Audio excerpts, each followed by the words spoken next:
Umanat itong si Angel Locsin na tiya pala ni Nery Colmenares. Akala ko nung una pamangkin.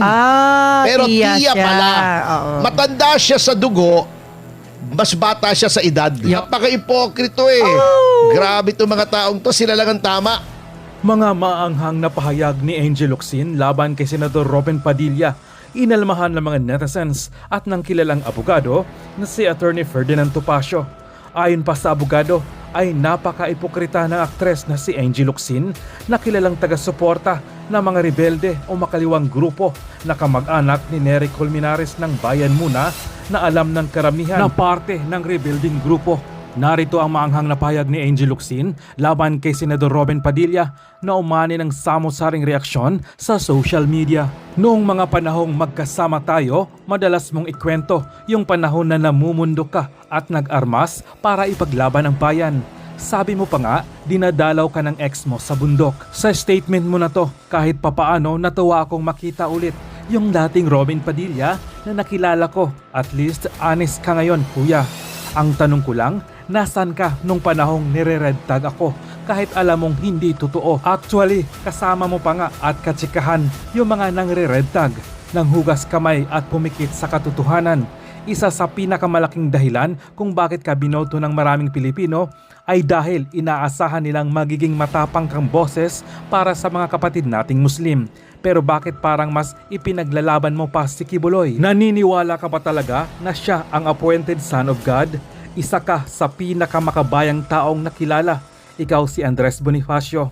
Kaya nakakalungkot pag nakakabasa ako ng stand mong pagdating sa China. Hindi to ang Robin Padilla na nakilala at hinangaan ko. Kahit papaano, alam kong halos pareho tayo ng landas na dinadaanan.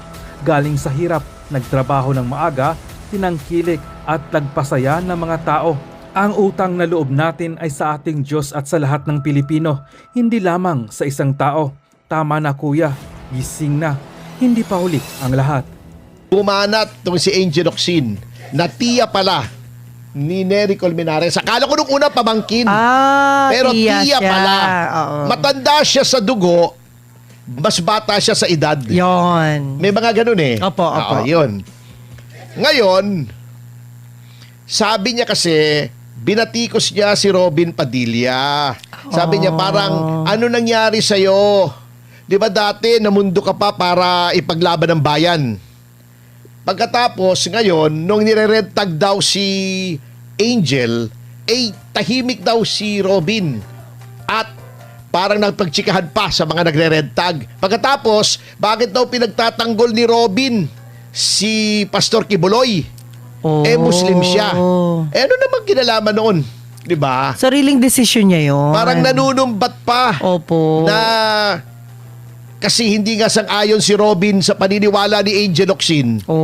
Also known as Angelica Colmenares. Yan ang totoong pangalan yan eh. Totoong pa. Angelica Colmenares. Ay parang walang kwentang tao si Robin Padilla. Bukas na liham ito. Kaya sumagot ako. Eto ang sabi ko mga kasama. Maikli lang naman ito. Opo. Sabi ko, Dear Angel Locsin, or should I say, Miss Angelica Colmenares, niece of Nery. Hindi pala niece, aunt pala aunt. I Aunt. stand erected. Corrected. Corrected. Mali. Okay. Sabi ko, eto, ang aking isinulat. Pabayaan mo na si Idol Robin. Yun ang paninindigan niya. Ikaw ba ay pinakikialaman kanya sa mga pinaniniwalaan mo?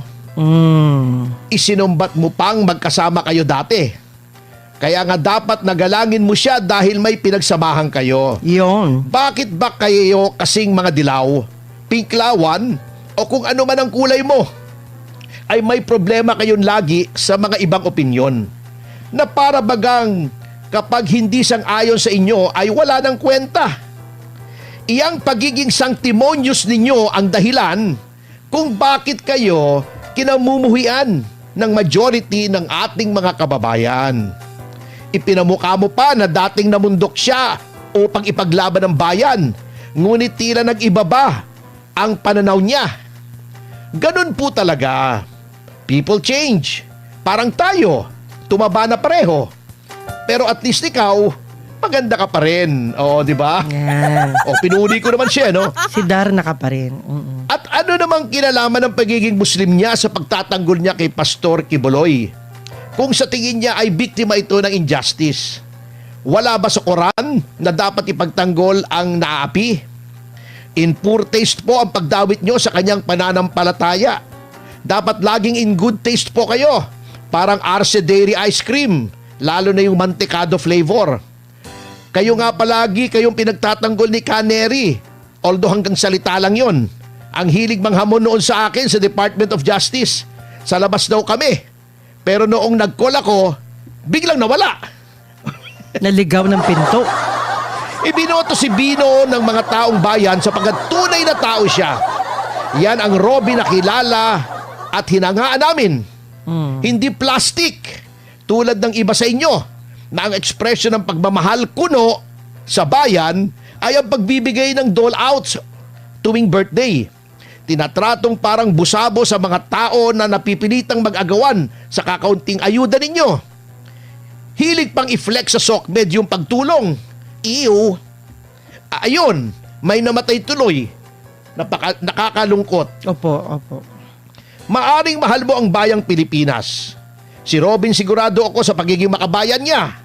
Ngunit huwag mong ipagpilitan na kumilos siya ng gaya sa gusto mo. Yon. Huwag tayong maging parang mga pariseyo na sa tingin nila ay sila lamang ang may angking kabanalan at ang mga hindi sang-ayon sa kanila ay dapat itakwil. Tama ka. Ang utang na loob ng mamamayang Pilipino ay sa Diyos at sa Pilipinas nating mahal. Hindi sa iyo o sa iyong grupo o sa paniniwala ninyong nais ninyong sapilitang sundin ng lahat. Tama na ate, gising na. Ngunit tingin ko, para sa iyo at mga tulad mo, hindi na magbabago ang kaulaluan nyo. Huli na ang lahat. Okay. Diba? Apaka-ipokrito eh. Grabe itong mga taong to, sila lang ang tama. Anyway, uminit yung usapin tungkol sa investigasyon daw doon sa Asian Games ng 2019. Yes. At di ba sinabi ko kahapon, tatawa-tawa ko. Opo. Sabi ko, imbestigahan nyo yan. Ang isa sa mga nasangkot dyan ay si Vince Dizon Oo nga. na itinamanda ng Citizens Crime Watch noong 2019. Nandiyan Tagal naman na sa pala. ating linya ng komunikasyon ang Tagal na Pangulo pala ng nun, Citizens Crime Watch. Ayan. Wala pa. Okay. Oo. Anyway, habang hinihintay po natin si CCW President, National President, Jigs Magpantay, ay pasalamatan natin. Yun. Tayo parehas dito. Opo, Si Direktor Matibag. Opo. Yan. At natibag siya. Oo. Ayan. Diba sabi natin nung isang araw, Opo. ano ba naman yung si Matibag? Inuuna pa yung pagpasyal-pasyal Opo. sa Bangkok. Baka gustong bumili ng Bangkok. Sa Bangkok. Pero nagbago. Oo, nagbago! Yun. Ang maganda. Hindi siya nagbabago ha. Oo. Yung kanyang plano nagbago. Yun. Kasi nung una, kanyang gina-justify Opo. na ito daw ay importanteng anti-scam summit na may mga ibang kinatawan ng iba't ibang mga law enforcement agencies mula sa buong mundo. Opo. At parang nanghihinayang pa siya na hindi pumunta kasi makakatsikahan daw niya. Parang side talk. Okay. Yung direktor ng FBI, Federal Bureau of Investigation, si Kash Patel. Di ba marami ng cash si Matibag? Di ba nandun sa video, Cash. nagkumain sila sa restaurant, tinanong Ayun. nila kung magkano yung bill, sabi sa kanila 100,000 something. Oh. Di ba nagyabang siya, sabi niya, uy, ang liit pala, ito 1 milyon, di ba naglabas ng 1 milyon, di ba? Oh. Di ba? Yun lang. Oh. Yun lang. Marami ng cash, gusto pang kausapin si Kash Patel. Cash Patel. Ano ba naman yan? No, anyway, natauhan. Ayun. Tinatablan din pala. Oo. Hindi, nag-isip lang yun, sir. Meron pala siya noon. Oo. Nag-isip. Nag-isip kasi sabi niya, Nag-isip. ayan. At sabi niya, hindi na daw siya pupunta. Yun. Oo. That's it. At magpapadala na lamang siya ng kinatawan mula sa NBI. Good At idea. tamang desisyon yan. Opo, good idea. Alam niyo kung bakit? Hindi naman sa pag-ano. Opo. Alam niyo, yung NBI talaga, magagaling ang mga tao dyan. Yung mga karir, ha? Noon. Matagal na dyan. Noon. Hindi, kahit ngayon. Oo. Marami akong kilala dyan. Yung isa nga, estudyante ko pa eh. Ayan. Maraming magagaling dyan na alam ang ginagawa nila. Opo. Si Matibag, hindi naman karir yan eh. Hinugot lang yan. Kung saang ewan eh. Pero lawyer diba? siya, di ba? Hindi naman marunong sa law enforcement yan, sa investigasyon, sa intelligence. Hindi naman karir Walang yan eh. training. Walang training. Di ba, politiko yan kung tutusin mo. Sabi Opo. nga ni kaibigan nating Egay Arice, Oo. political operator yan eh, di ba? Bigyan mong ilalagay dyan. Anong alam niyan doon sa pag-uusapan? Dekada ang kailangang training para makapag-discuss ka ng maayos doon. Ayun. Anong i-discuss niya ron? Isasampi na si Mike Defensor, di ba? Yun ang masakit. Yun ang gagawin niyo roon, di ba? Kakain sa restaurant na may dalang 1 milyong piso. Yung grabe. magmura sa telepono. Di ba yung dinedetrend niya, Kumalat galit na galit yun siya. on Ay, happy video. 1,000 live thank you, viewers sa guys. DCR YouTube. Salamat po. Thank you for watching. Yan. Hindi rin siya makikipag-usap ng maayos dun eh. Ayun. Maigi na yung isang tao na matagal nang pinag-aaralan niyang anti-scam. Oo, yung anti-fraud. Opo. Dito sa Pilipinas na mga multinational crimes. Kailan lang naman siya sa NBI eh. At lahat ng oras doon ay ginagamit niya para iharas ang mga kalaban ng pamahalaan. Anong isasabihin niya roon? Ganito po, Mr. Cash Patel, kung paano mangharas ng mga kalaban. Nako. Out of tune yan, attorney. Nga eh. Maigi nakakahiya naman. tayo. Okay. So, ayan na. Magpapadala na lamang ng kinatawan. That's good. Sorry, Mr. Matibag ha, hindi natuloy yung iyong pasyal sa Thailand. Alam mo, may naalala akong kwento dyan eh. Alin po? Yung isang kaibigan ko, isang beses ha, tumatakbo siya, tuwan-tuwa siya. Sabi niya, oh no, it's a boy! Ay! It's a boy! Akala ko nanganak yung asawa. Umiyak pa siya eh. Sabi ko, it's a boy! Bakit? Hindi na ako babalik sa Thailand. Bakit ka ganon? Ano ba yun? Ba't napunta ganon? Attorney, Di ba maraming ladyboy doon?